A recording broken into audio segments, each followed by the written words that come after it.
Hey, everybody. Ron Onesti here from Rock and Roll Heaven here in St. Charles outside of Chicago at the Arcada Theater, welcoming you to Artists on Lockdown, Hangin' and Bangin', where every Thursday night for the last 36 weeks or so, we have gotten together with my brothers in rock and roll, Vinny Appice and Carmine Appice, and talked to the biggest names behind the scenes, in front of the scenes, in front of the microphone, behind the drums, whatever it's been in rock and roll. And today it's going to be really, really special because we've got a little bit of a different show. Of course, we got some rock and roll big shots, of course, but we got some behind the scenes big shots, some producer big shots, some comedic big shots. It's going to be another great show and another great episode of Artists on Lockdown, Hangin' and Bangin'. So without any further ado, let's bring my brothers in rock and roll to the microphone. First of all, there he is, Carmine and the Drum Monster. I love it.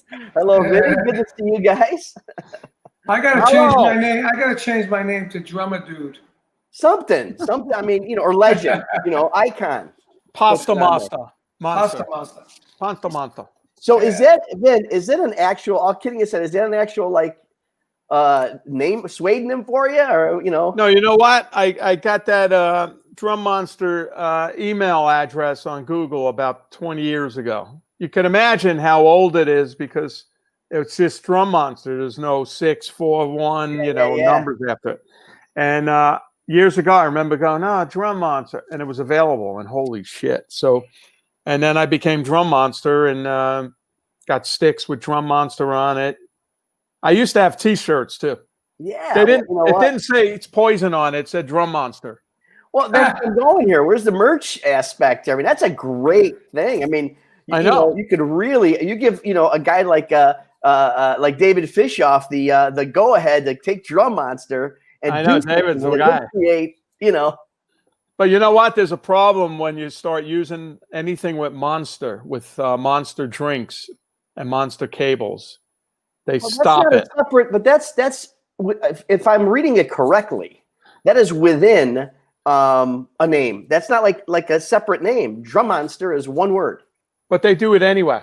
Really? Anything with Monster in it. Yeah. We Well, I think it's still worth the injunction. The price. That's why I'm going to be Drummer Dude. Yeah. Well, you know what? DRUMA.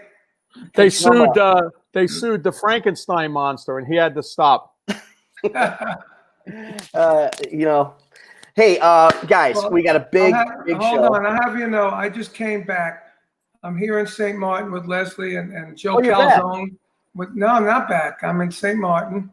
In the Caribbean. Yeah. I just came back from we were eating on the beach in the restaurant 2 minutes away in the car. And I just came back here just to do this. I'm sitting here in our cinema room. This is Cinnamon. It's got the chairs like a cinema. Oh, nice. And the screen. And we even got the posters on the wall, Well, Ron said it's got a great connection. I can't believe it. Yeah. Ron said you didn't really have to rush back. Vinny's got it covered. So he does. Vinny's got your back there, bro. I know. Well, we got a big show. We got a lot of people on. I want to bring our guests on. Before I do, remember we got next week. It's a really big show where we remember your brother from Cactus, Vanilla Fudge, Tim Bogert. Big loss. Big one. That's gonna be a big one. Yeah, it's a huge loss. I can only imagine. Unbelievable, man. That whole thing was going on for a month before he passed away. It was so sad. Yeah. Well, next week I want to talk about some of your final moments, some of your best moments, some of your best memories, some of the cool things, and then obviously we're gonna have a lot of guests next week to talk about their their reaction and their experiences with the great Tim Boger. Yeah, So and the guests that are on, Joe Bonamassa and Warren Haynes and Billy Sheen, all really influenced by Tim, Wow. which is amazing. They've got nothing but it's really something just how much Tim has affected. I mean, like I say about you, it's touched so many musical lives. So that'll be next week. So now. You're talking about me? You're talking to me? No, I'm talking about strictly. You talking to me? You talking to me? How many lives do you affect? I thought you were talking about me. You've had a great effect on my life. I don't know anybody else, but no, on your wardrobe. Yeah, that's your T-shirt. Hey, we got some guys waiting, so let's start. Now, first, I want to bring to the. I've been practicing this all day. Hope he doesn't get mad at me because his name. I love this. Are you ready? Rodolfo, Maximiliano, Sarzo, Lavielle, Grande, Ruiz, Piret y Chamon. Wow. Yeah. That's my new email address. Holy Yeah. I bet you don't get much. Now, is that like a Cuban tradition? They have that much. It comes from the Catholic Latin community tradition of.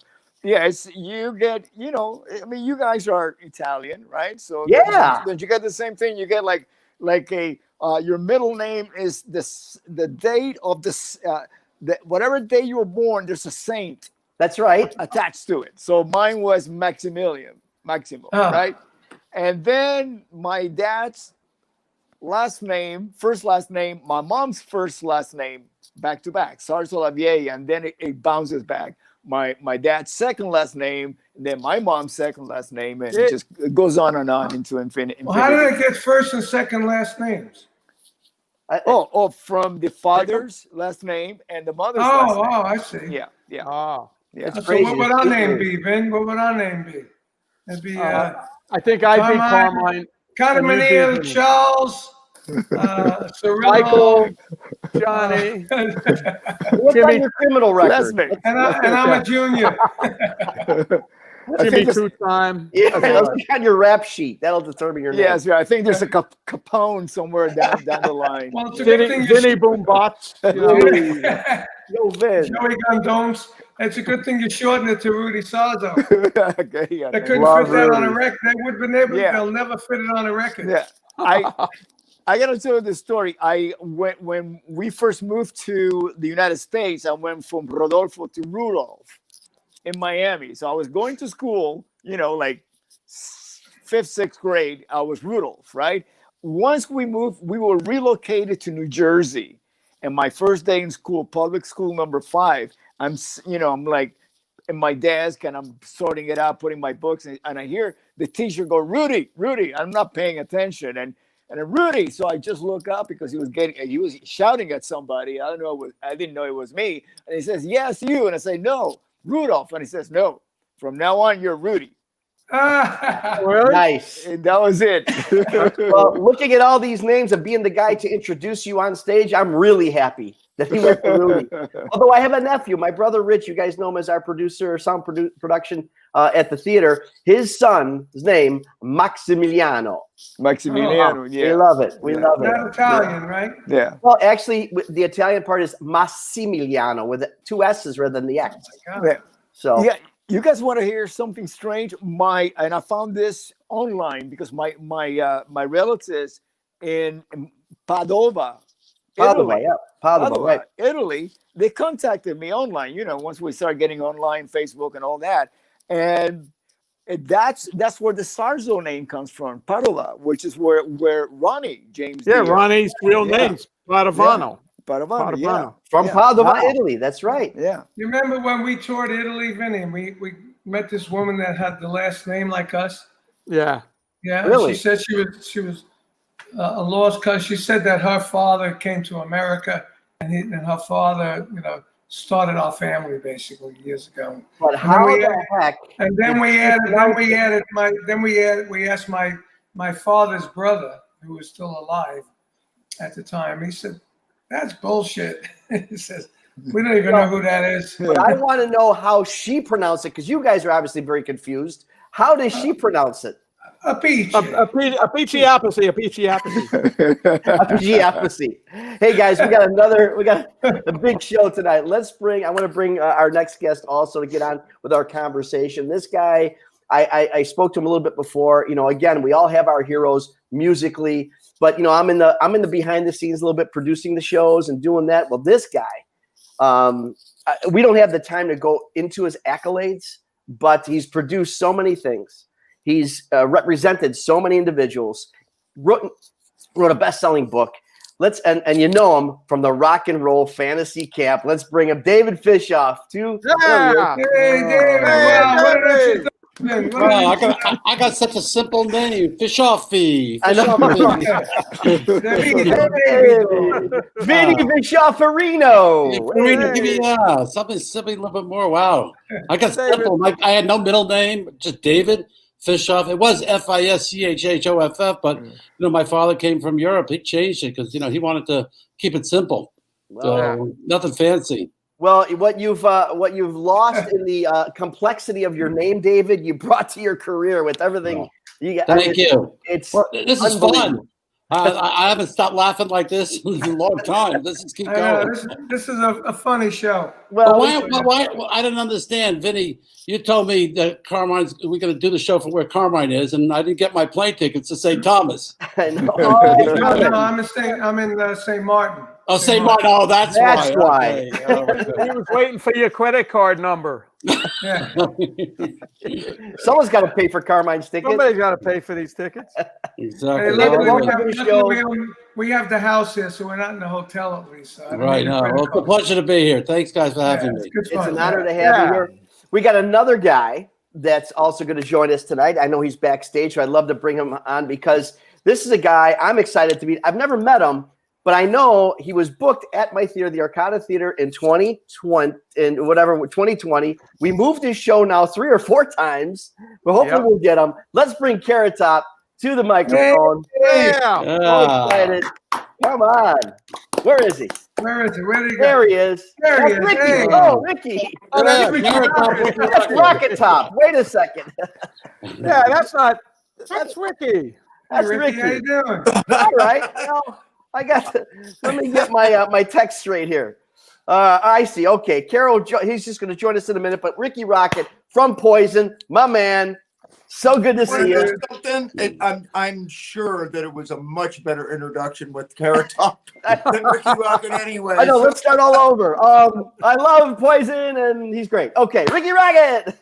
Yeah. Cool, man. So I can go get a carrot. Yeah. No.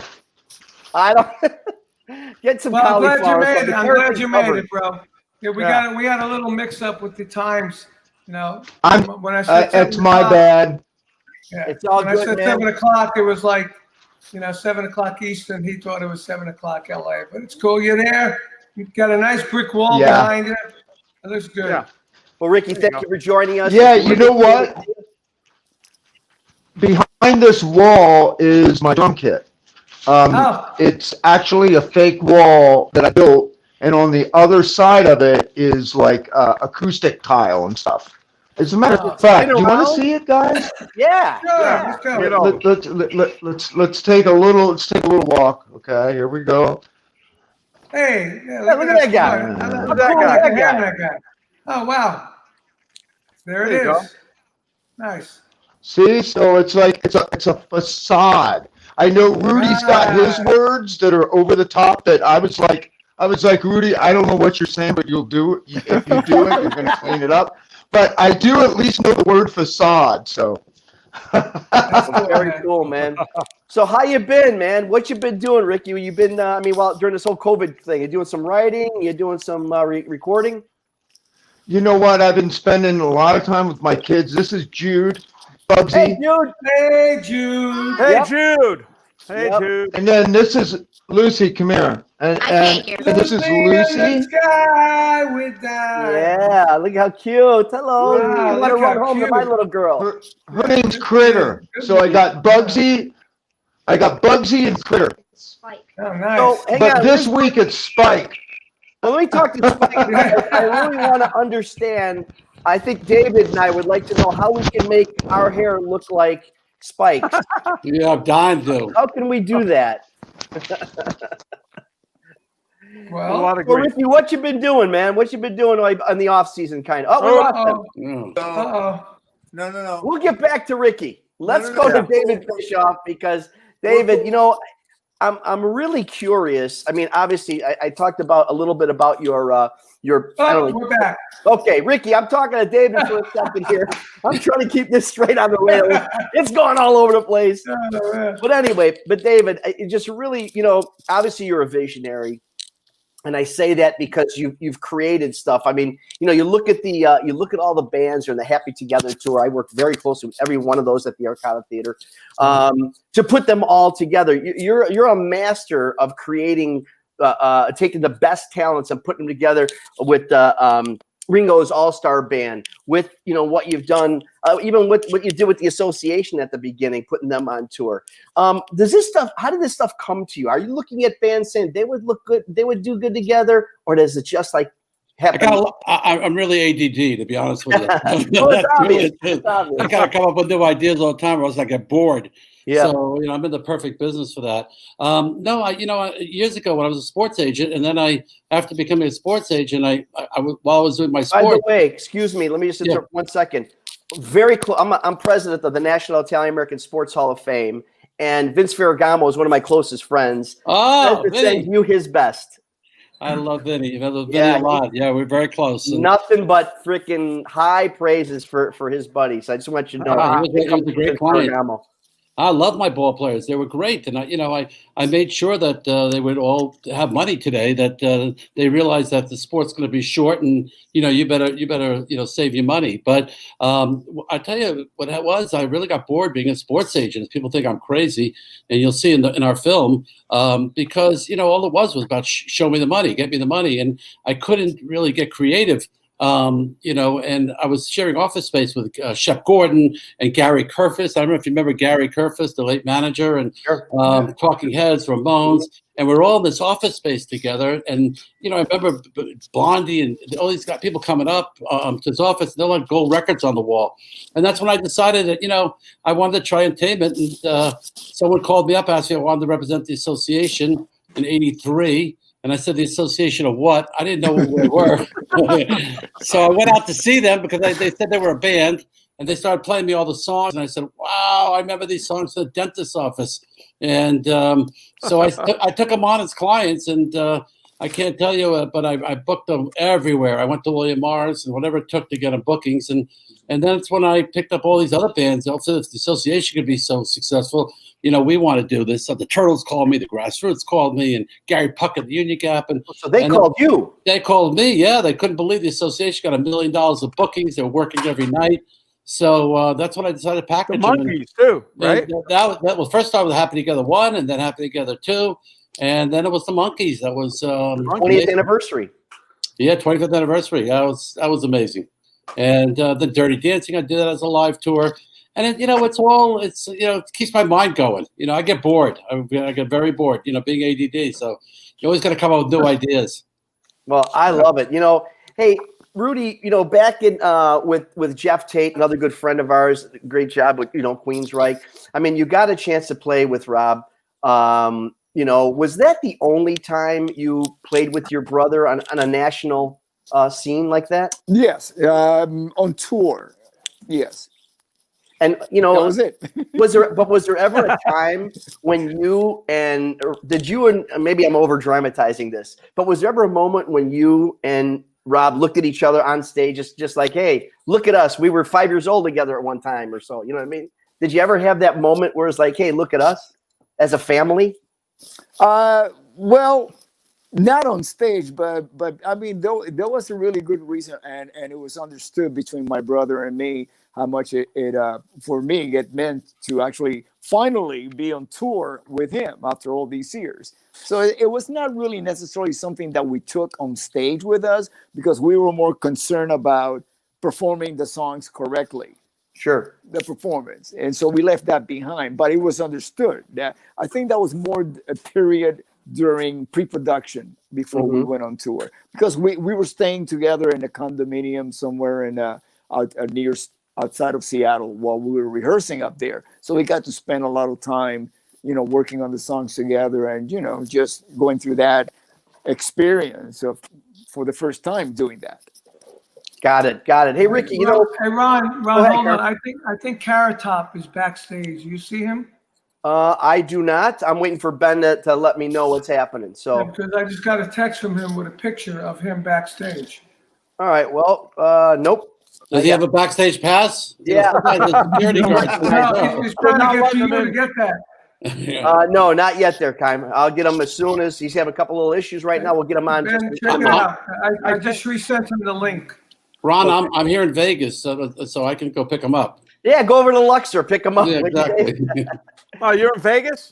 Yeah, I needed a break, It's Oh, so you're on a COVID, vacation in Vegas. Oh, yeah, that's right. You moved to California, right? Right, I live in California. and Good luck. Thank you. And I decided, you know what? The kids said, let's just get in the car. We picked ourselves up Tuesday night, came out here to season. So That's awesome.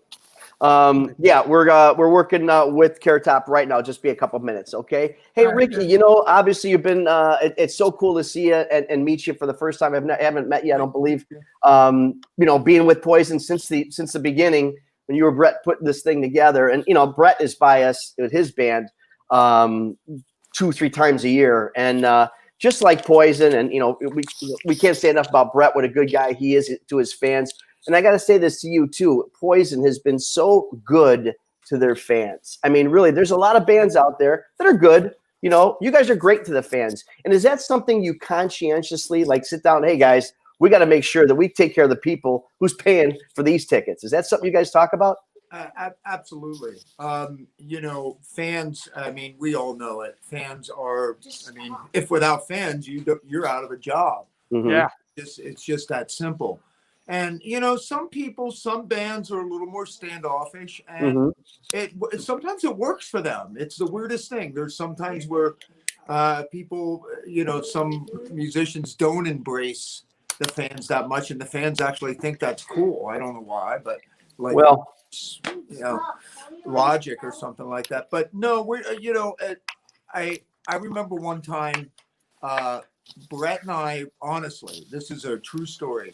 We had bought these 125 motorcycles that we were able to compress enough to get in the bay of the bus. Okay? Come on. So it was a day off, and we were in Montana or someplace where it was a lot of good riding. And we're running back and forth to the bus, getting stuff, trying to figure stuff out. And there was this guy sitting in the middle. It was one of these hotels where it goes all the way around like a embassy suite style place. Mm-hmm. And there was this guy sitting by the fountain, and he kept looking weird, And I'm like, what is this freaking guy looking at? You know what I mean? Now, we're all Philadelphia, Pittsburgh guys. We're like, when somebody looks at you like that, they want to fight. Okay. Mm-hmm. That's what was in our head.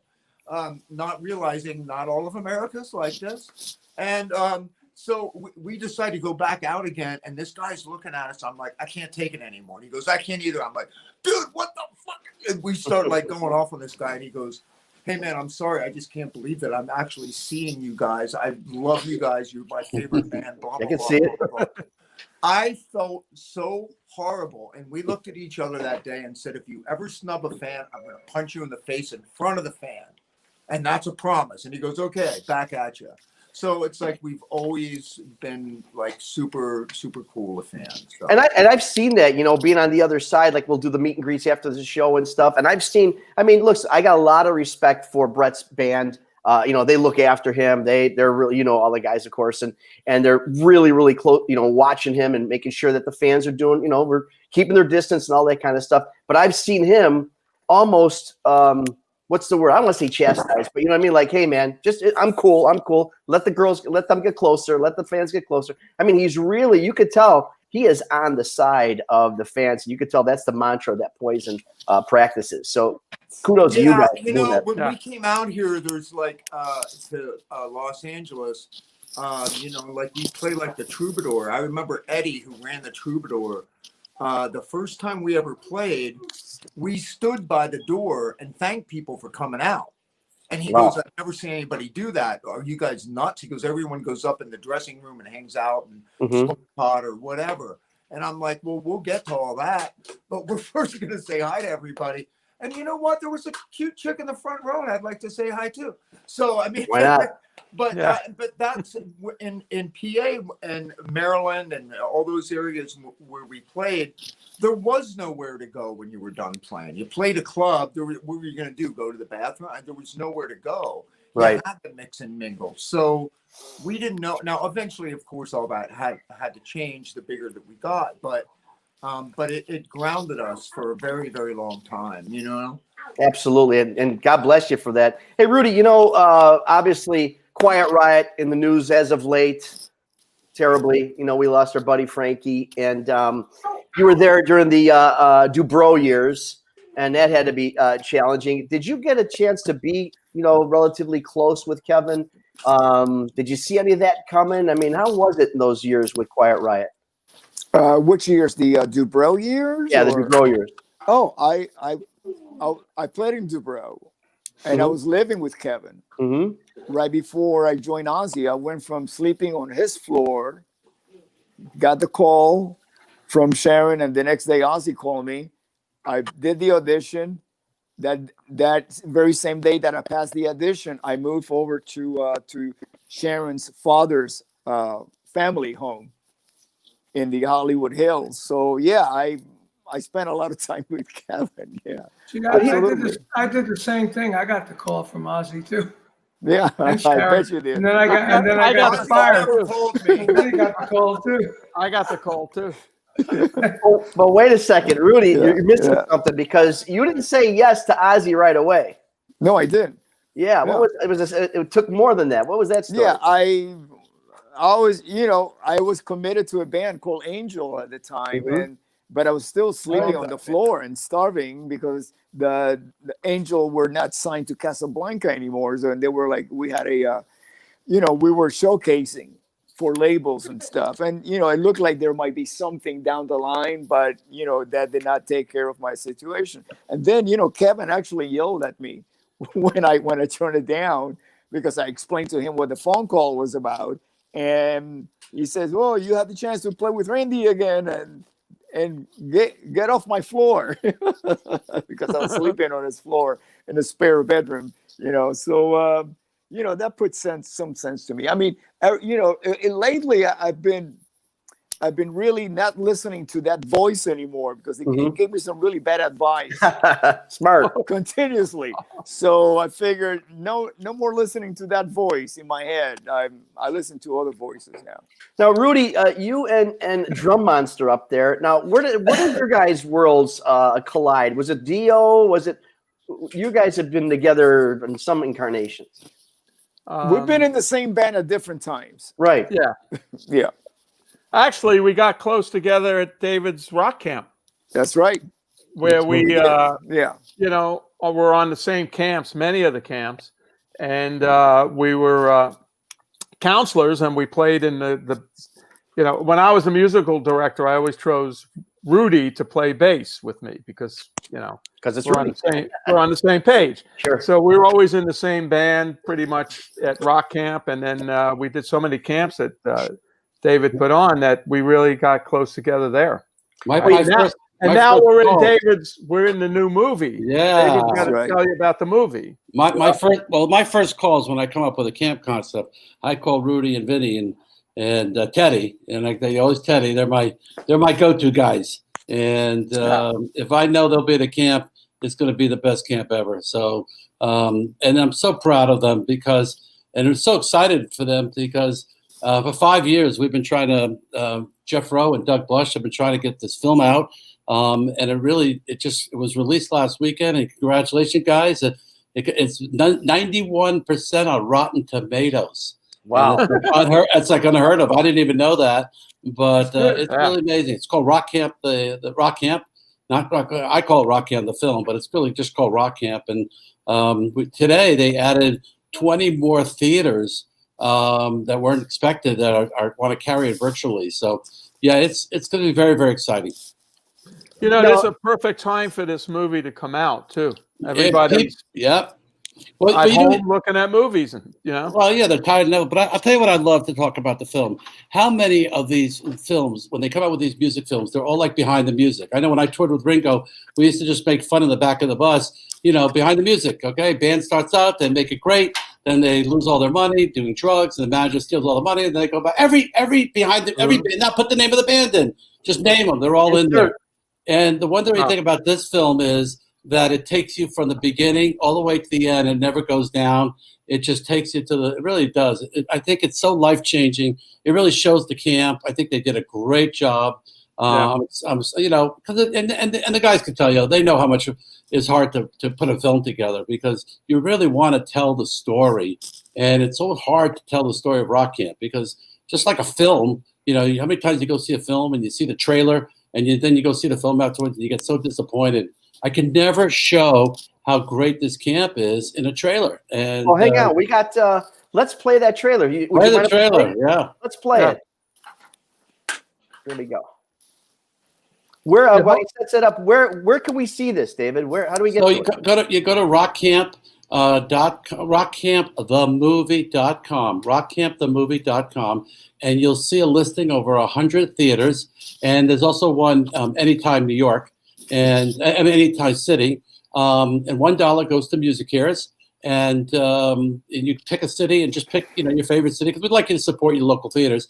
And then I want to make a special announcement because I think for your listeners, NAMM, we gave the film to NAMM this week, and all the money, 100% of it will be donated to the NAMM Foundation. So if you go to the NAMM website and find it, their concept was believe in music, and I wanted people to really take this film home. Wow. Yeah. So Ben, do we have the trailer set up? You need to make it bigger. Yeah. Yeah. See here. That's what she said, but yeah, Vinny made it. Now that Vinny's in it, it's X-rated.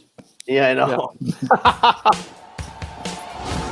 Artists love to give back. They realize their success is based on the fans.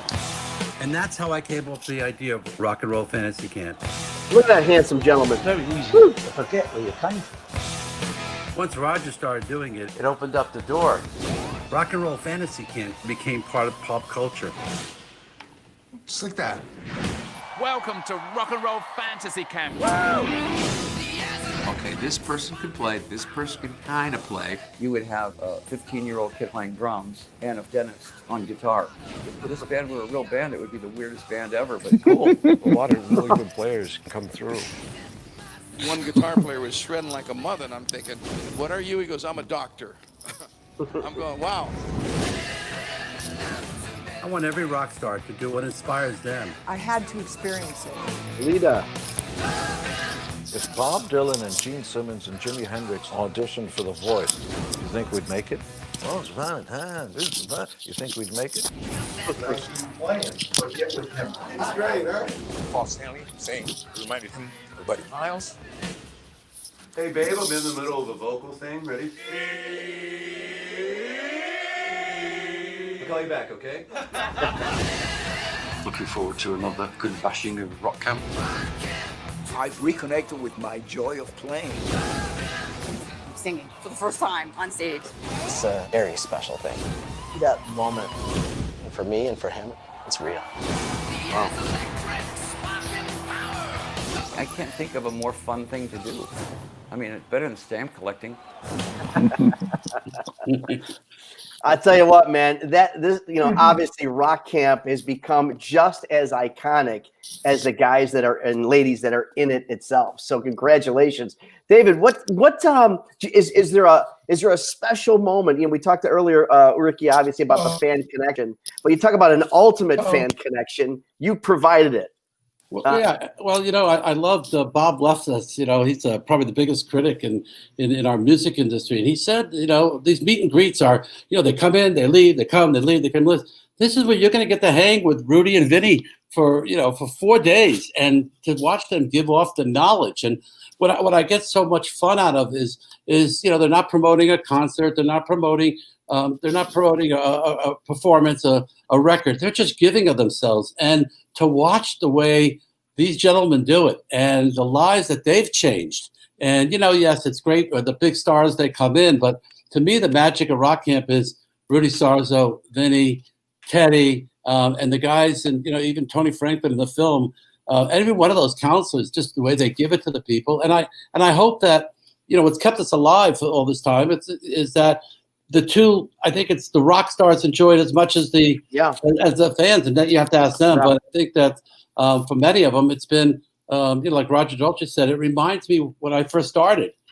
Gene Simmons says, if I knew I'd had this years ago, I would have not made as many mistakes. And one of my favorite, I think, was and Nancy Wilson, who says, when we first started out, it was about making music, and it was pure. Right, we were making music. Then all of a sudden we got our hits, and then it became about lawyers, agents, managers, and it just changed the business. And but when you come to rock camp, it's pure music. But I'm grateful. I'm very lucky to have these great friends, Vinny and Rudy and Carmine. Yeah. Carmine did, he came to camp and watched. I remember his first jam. I was just blown away. Yeah. But we can't make up the differences at Appice, so please. That's a topic every week, believe me. And by the way, I don't think we've ever met. We did, Rikki. You don't remember?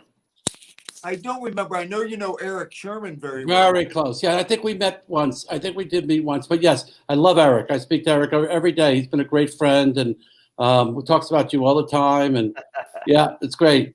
But I want to say one thing, before is that I don't know if Vinny ever. I asked him to tell the story of, and he doesn't have to do it tonight because it's too much. But his John Lennon and Carmine, your mother's story, is the best story to come out of camp. Period.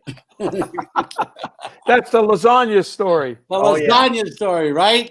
The pan. Yeah, the band. That's great. So we have a lot of fun at camp, and I think that's what's great. Well, you've touched, again, like as Rikki had mentioned, the fans are so important, and you give them this opportunity that just is mind blowing. But it's a hanging and banging, pure experience. No one's selling you nothing. No one's pushing anything. Right. It's just a bunch of guys, bunch of gals who love music. The purity of it all. There is a certain starstruck element to it, I'm sure. But after the second day, third day, fourth day, you're all friends and fans together, and that's for like Rudy and I, and Rikki too. Like now, you're a musician, but when you go to rehearsal, you go to record, you go on tour, everything's a schedule. Whereas when you grew up learning how to play, I used to go to somebody's basement and there was a jam, and you jam with the neighborhood guys and shit. I haven't done that in years. We do that at the rock camp. We all get assigned jam rooms. And there's maybe me and Rudy and a guitar player walks in, a camper and a singer, and we just jam, play some Zeppelin, play some. Well, I'll tell you what, when we do some of these, obviously the shows that we do, we're there all day. Hey, Carm, we're there all day, and I'm obviously lucky enough to be part of the sound check. I'm watching from there, and it's really a cool element, the sound check element, and it's an interesting kind of study that I've done just by myself. But the songs that are played in sound check by these guys, you could tell. I mean, there's freaking Alice Cooper's doing an Elton John song, and it's just stuff like that that's happening. And that's that jam mentality, just hanging out, playing the favorites. Yeah, we're not on the clock, So exactly. I haven't done this since high school. Hey, let's jam. Let's play a Hendrix song. Let's play this. So it's really a cool thing. I got to tell you one of my favorite stories. I'll bring Rikki, but Nick Mason. Come on, Nick Mason owns the world, right? Yeah. Right? And he came to rock camp. He came for a few hours, and he stayed for 4 days. Wow. And then he wrote a great story on GQ. And I said to him, don't you want to go home or something? He says, you know what? I never got to play a monkey song with Mickey Dolenz. I never got to play with this. To me, this is fun. And and how many times has Roger Dolce put the band through a rehearsal and for 4 hours, and Bruce Kulick came out and said, I just went to Rock and Roll Fantasy Camp. So crazy fun. It's all about music. We love it. I think people are going to love this film, and especially today, it's going to make them happy. And I'm hoping that people will, not only musicians or fans watching this, but I'm hoping that people will take away that they can do anything they want to do in their life, whether it's write an app, write a book, make a record, anything you want to do, get rid of that fear. because these people can do it in music. You could do it. Yeah. Rikki? Yeah, what I wanted to say too was a lot of times people will say, you know, my son is just starting out on drums. He's 16 or whatever, or there's somebody starting on guitar or whatever. What is your biggest advice? And I always say the same thing. Go be in a cover band for a couple of years. Learn everybody else's stuff. Create a library of things to draw from. Years ago, I played with this band on New Year's. I went up and I wanted to jam with them. And we went on and on and on, and we're never able to figure out a song to play together because they never grew up playing cover stuff. Right. They did not know how to jam. One guy would bring in a song and he'd show the other guy, and then they'd figure it out. And it was completely not how, I mean, Poison was a garage band. I mean, literally a basement band. And we still set up like a basement band to write. Like, that's just how it works. I don't know how else to do it. To sit in a room with a drum machine, and I mean, that's great for some people and it works great. And there's been a lot of hits done that way, but I don't know, the organic idea of just making all that happen. And Rudy, where have you been at rehearsal lately? Where? I haven't even had a chance to say hi to Rudy. Rudy is just such an amazing guy. And I love Rikki. I mean, all you guys are legends. I'm just like this little drummer here from this little band. This little band. You know, I got a cover band. Little Poison band. We were in a band for like 5 minutes. I know, together, but it was glorious while it lasted. But it was the best 5 minutes of my life. I bet you say that to all the girls, brother. When I'm bragging, yeah. And I got to tell you, Rikki, Brett Michaels, he came to the second camp I ever did. I called Brett, and he came right away. He was amazing. He was amazing. He's done a few times to me. Send him my best. He's a great guy. When we get through COVID, I would love to do it. Yeah. Yeah. Right. Absolutely. You love it. Don't be so excited, David. David said, no, it's fine. We're full. How did, I've been wanting to ask you, though, how did you guys, you started back in the early 80s, from between 80 and 83 as Paris, and it morphed into Poison. How did that change happen?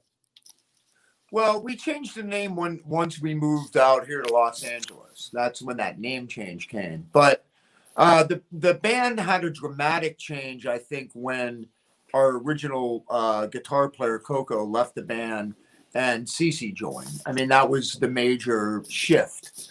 And, I mean, 6 months later, we got a deal. Now, albeit it was on Enigma Records, it was on an independent label. But, we finally got noticed because we had been turned down by everybody at least twice. Mm-hmm. It was getting to the point where it was almost funny if it wasn't funny. We're like, but we're still not going to go back home. We're not going to do it. We're not going to do it. Which is the reason we did not go to New York, because it was a Greyhound bus trip home. You know what I mean? Out here, there was a little more of a sink or swim thing. It was like you're 3,000 miles away. So you got to make it happen, Mm-hmm. And the weather was better. Okay. That says a lot right there. Oh, Rudy, yeah. You're with the Guess Who right now, right? Is that where you're performing it with? Yes. Guess who I'm playing with? Well, you took you took I know. I look at your resume. My gosh, talk about a revolving door bass player. But it's incredible. David actually represented the Guess Who way before I joined the band. Yeah, they did a tour. They did a tour for me. We represented them. Yeah, my olden days. Let me tell you something. They happen to be one of my favorite bands because the hits are incredible. It's unbelievable. Unbelievable. Yeah. And I remember as a child, my brother had the 8-track tapes, and he bought them illegally. And, of Columbia Records, they had those. And I remember the police coming to my house looking for the Guess Who tapes that my brother bought. Isn't that crazy? Wow. Isn't that crazy? He didn't know. He didn't know. He bought these tapes. And I played that 8-track and nonstop. Yeah. It's No Sugar Tonight, Undone, American Woman, Clap for the Hope, man. It goes on and on and on. It's like it blows your mind. It's like America, several of these bands, their whole show is like a jukebox of number ones. Yeah. It's crazy. And I tell you, you took over for Jimmy Cale, right? Yes, yes, I did. Yeah. A great guy. I tell you what, that guy. Look at his face when he plays bass. That's a TV show in and of itself. He stayed at my house, Rudy. I remember Jim Cale. Wow. Oh boy, you must have stories then. Yeah, I know. And I don't drink. Wow. Yeah, Jim. I got the liquor bill a couple times on doing those shows, and that was tough. I said I'd rather pay the guarantee than the freaking liquor bill. But anyway, but I'm sure Gary's still behind the drums. Oh yes. Yeah, so, yeah. You should have us play at the theater. No, I will. I mean, Derek Sharp, one of my favorite. Freaking, some guys are just born to do something. Yeah. I put Derek in the same kind of vein as like Kelly Hansen. These guys just freaking born to do something. Yeah, and it's just great to watch. It really, really is. So good luck with that. I mean, I saw that late last year. My God, that guy is amazing. Oh, you saw the show? Yeah. No, we've had him several times, and we've had Burton too, another phenomenal show. Yeah. I mean, there's a freaking legend and a half. Yeah. So, just the guests how they've touched rock and roll and pop music. I mean, if you go down that road, but live music, especially with either Burton's or the guest who's live show, incredible. And having you added to that is a freaking score for them. It really is. I'm having a blast. How did that happen? By the way, I mean, I'm looking at Whitesnake and Blaster Cult and Dio and just all these bands and Quiet Riot, and then guess who? Not exactly the same vein, I don't know. I mean, arguably, but yeah, but that's the music that I grew up with. Sure, we all did.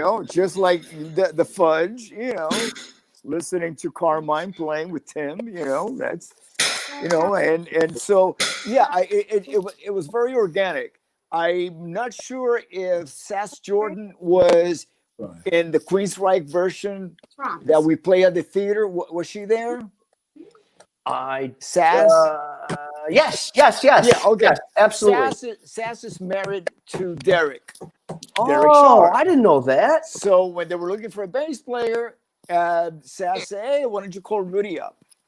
Wow. And that's it. That's how it happened. Yeah. I know, but that's like saying, "Hey, we need a singer. Why don't you call Robert Plant? See what he's doing." I mean, it's kind of interesting how they got it. Like they had my number.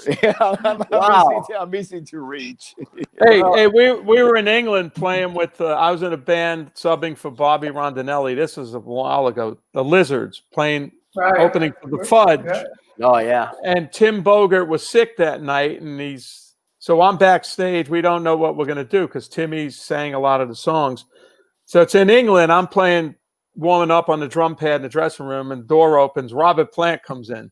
Oh, I go, "Oh, I never met Robert." So, "Hey, you doing? Good. He's looking for Carmine." I tell him he's down there. He'll be up in a minute and stuff. So Carmine come up, and we tell him, "Well, Tim's sick, and we need somebody to sing." To Robert, and he goes, "I'll sing. Come on." Yeah. Awesome. So then there was only one. We did Parchment Farm.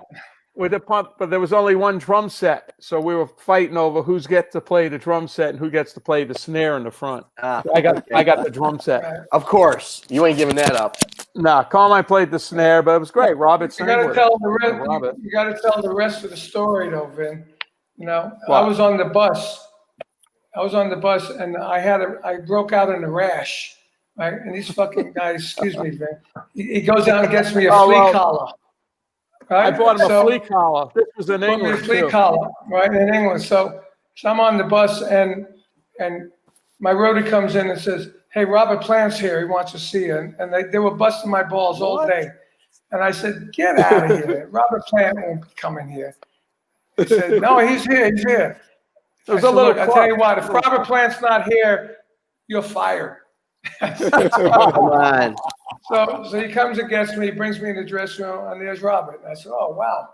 And it was really funny. And then, and we had an interesting conversation because he said, "My whole career has been Led Zeppelin, my stuff, Led Zeppelin." He goes, "I really admire your career. You play with Vanilla Fudge, and you play with Cactus, and you play with Jeff Beck. Then you play with, this one and Rod that one. Stewart. And he's rattling off all my bands.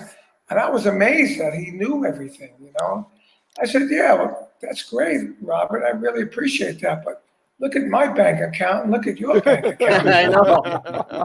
And you only had one band. Yeah, right. One band. So we had a laugh, and then we went in, and Tim got sick, and we actually did Parchment Farm, a Cactus song. And Oh, really? We have a video of it somewhere. Wow. Yeah, Pull that up. Randy, You know our what? We bass should player, pull it up. harmonica player.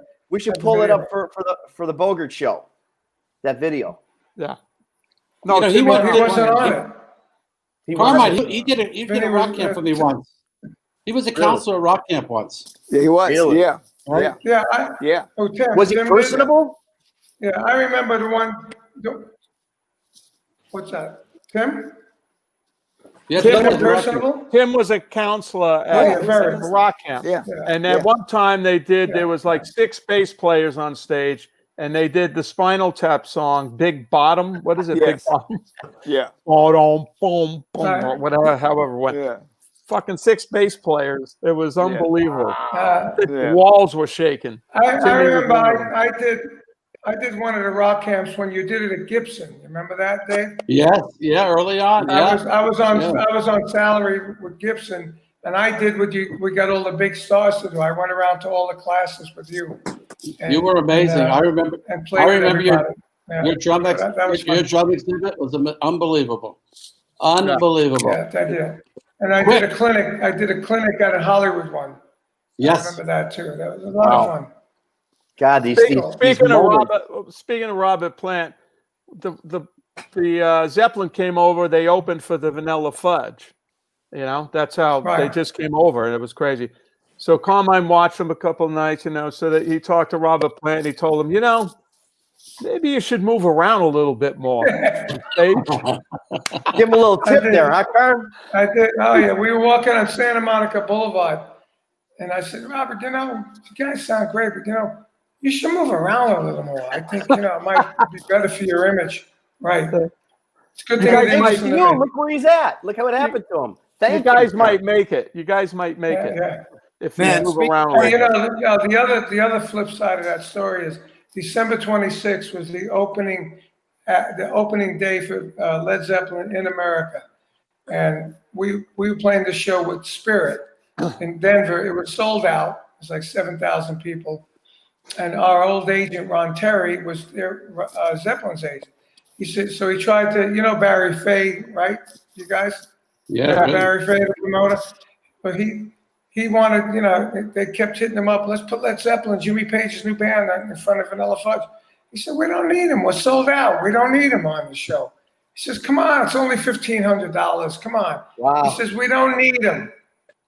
So he said, I'll tell you what. My agent said to Barry, tell you what, you pay $750 and Vanilla Fudge will pay $750. How's that? That's all you have to do. And the rest He is said, history. okay. Yeah. And that's right. And put them on the show, and that was it. And we paid $750 to them that night. God. And that, How about that, Ron? $1,500 for Led Zeppelin. I would have paid him $2,000. Whoa! Cash. Oh, Ricky, where were you coming from? I my hit the man? symbol. Yeah, we had That's in Jimmy the other Page room. come out and play with us in Colorado when he was working on a record with Coverdale. Uh-huh. And it was Cece's birthday, and we're like, it couldn't be a better surprise for him. Wow. Jimmy had a few, and we had, way our stage was designed, we had like a thrust on it, like where Brett was, and then Bobby and Cece. So in between, it was the monitor, and it was just this dark area. And we come out doing rock and roll as the encore with Jimmy Page. It is like the most amazing moment of my career. Of course. I have really hit a place, and all of a sudden, where's Jimmy? He had fallen down. Oh, wow. And they picked our security guy, Rob Stevenson, picked him up, put him back on the stage, and he was still going. Guitar. The guy is such. We did a show with Zeppelin in '69 after they got big, and I had gotten John Bonham the drum set. And in the beginning of our show, we have those 2 drum sets. The top one is me, the bottom was John Bonham.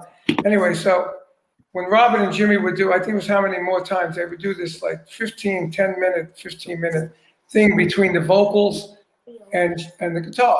So they do this thing. So Bonzo and John Paul Jones come off the stage. So John Bonham comes up and he goes, "Hey, you want to have some fun?" And I go, "What?" He goes, "Why don't you and Tim go up instead of us going up?" He said, "That'll be fun." I said, "Yeah, okay." So we, when you're on tour with somebody, you tend to know their arrangements, So we went up and we played the leading triplet into the song. Was playing the song. So Robert Plant singing looks over at us and like goes, "Whoa." He goes over the page and elbows him. He said, "Look at this." And the page looks around. Okay, it just continues. It was a lot of fun. I have a Carmine story. Okay, everyone quiet. Hold on, Rikki, before you say that, can I just say goodbye? I have to go. I have to take a flight to New York or just another Zoom to New York. That's so great. Oh, gotcha. Yeah. David, thank you so much. Hey, the movie, Rock Camp, the movie, everybody go check it out. We're very excited to watch it. And be careful. It's dangerous in New York now. Yeah, well, the good news is I'm going like you. I'm going from one Zoom to another, so I can do it, and I got to be there at 5 o'clock. I see. Oh, because you're going Zoom. The neighborhood we used to live in there, Dave.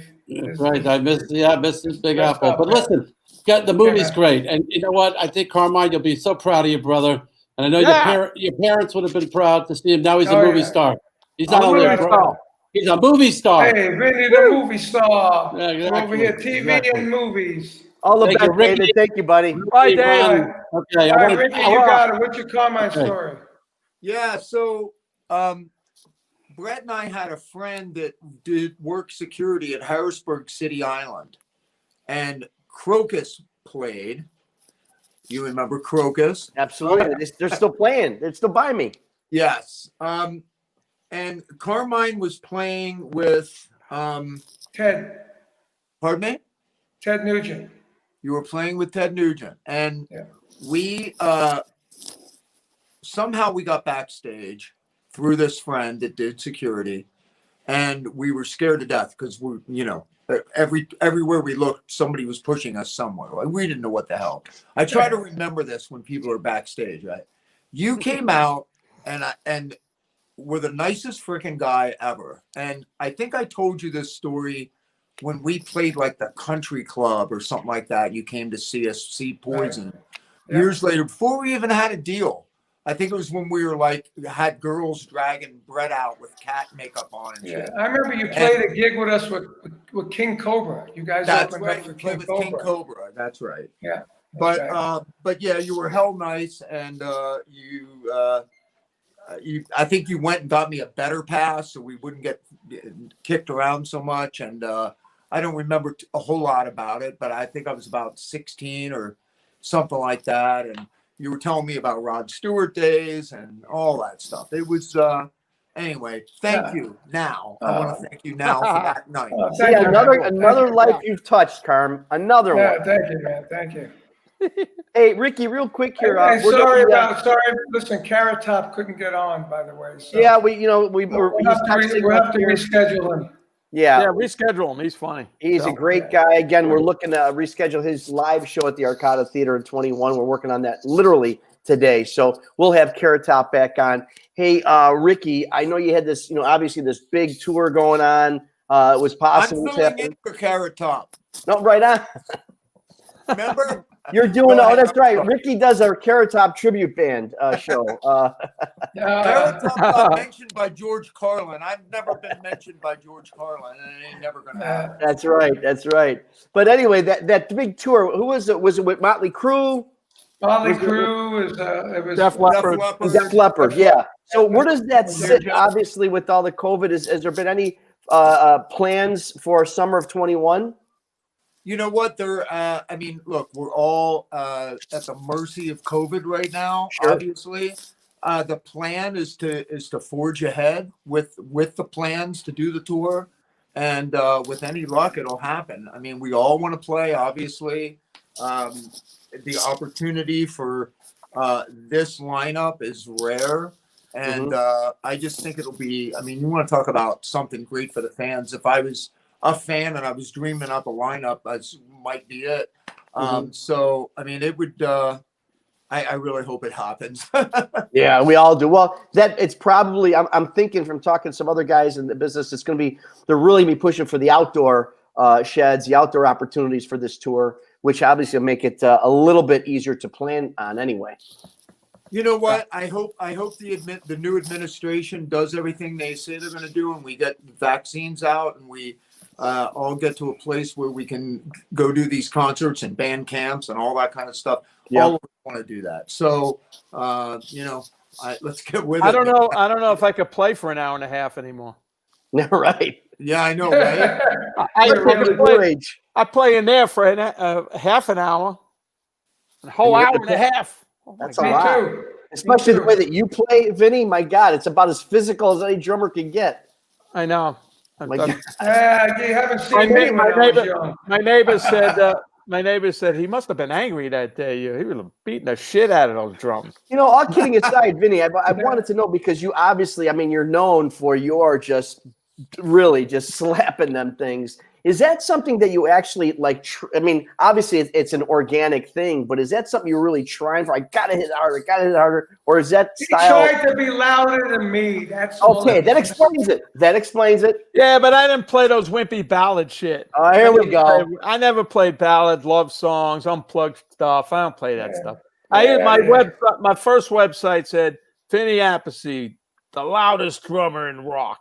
No love songs, no ballads, no unplugged shit. That's my. And I said no problem. And then Carmine said, no money, no gigs. You guys, Rudy, thank you so much. Best of luck with the guests too. We can't wait to see them on tour, having them come over to the Arcada Theater and our new Des Plaines Theater. Rikki, God bless you, and hope this summer tour. Oh my gosh. For the love of God, the love of rock and roll, the love of you, Brett, and everybody, CC, and everybody, all the best to you, man. Thank you. Yeah. Thank you. And for you guys, thank you. Thank you, Rudy. Thank you, Rudy. Everybody out there, we're hanging and banging every Thursday night. Make sure you like, share, do everything you can. Next week is a very special show in tribute to our brother in arms. We lost him just a couple weeks ago. Obviously, a very close brother, especially to Carmine, Mr. Tim Bogert. And Vinny. He used to come to family things. Tim was how much closer? Yeah. He had to be another. The only thing missing from him being family is the word Appice, Appice, whatever the fuck. However you say it. Yeah. We used to change his name to Tim Brogatti. Brogatti, another Italian. You guys, God bless you guys. Be safe out there. Keep bye, everybody. We'll see you next Thursday night. Rudy, thank you, Rikki. Thank you. Take care now, guys. Bye-bye. Bye-bye.